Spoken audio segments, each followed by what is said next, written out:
Hi. Well, it's grant time, and you're wondering, what does grant time mean? Well, it's an advantage to first-time home buyers, and I'll be back with details in just a moment.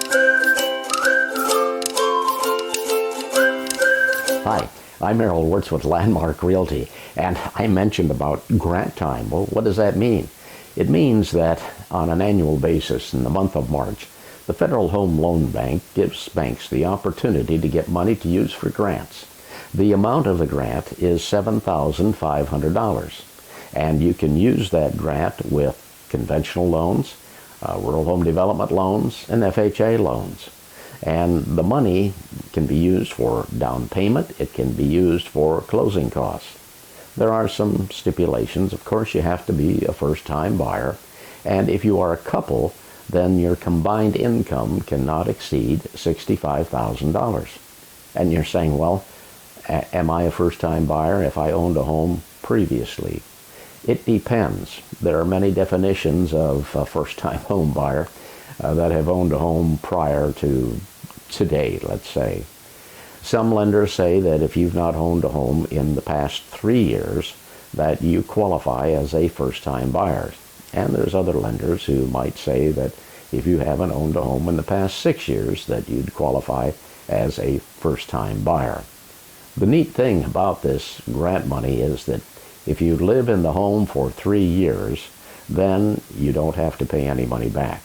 Now, if you happen to buy a home and for some reason you have to have a job transfer and you move out prior to that 3-year period, then you'll have to pay some of the loan back and it will be prorated. The present interest rate on loans right now, conventional, have been averaging about 6.125%, and for FHA and rural home development about 5.99%.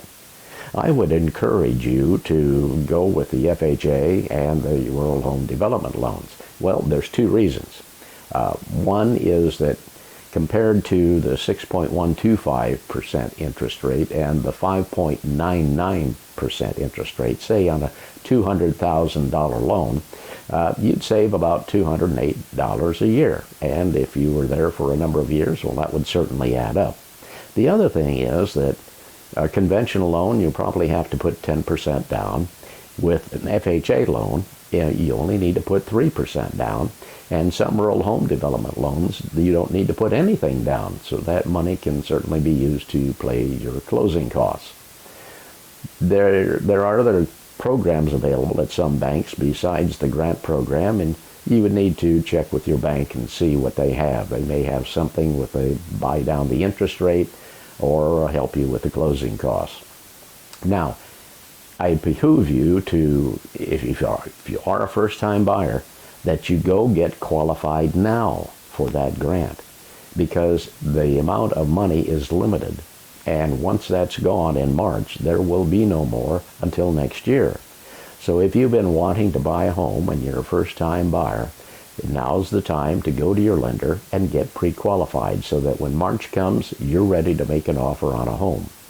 In Hays right now, there's a total of 31 homes on the market, and out of the 31, there are probably about 10 that would qualify for people getting qualified to use the grant money to buy a home. And there will probably be about 3 homes in Ellis, and there would be 2 homes in Victoria.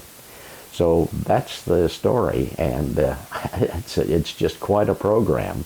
And I hope that you would consider being pre-qualified if you're a first-time buyer. Now, if you're an owner of a home right now and you're considering moving up to get a bigger home, or maybe you're going to be moving this spring, I would encourage you to put your home on the market, because your home may be one that a first-time home buyer would like, and it would probably sell rather quickly. If you have any questions about the grant program, you can give me a call at Landmark Realty at 785-623-1634. And I encourage you to subscribe to our channel, and I thank you for watching.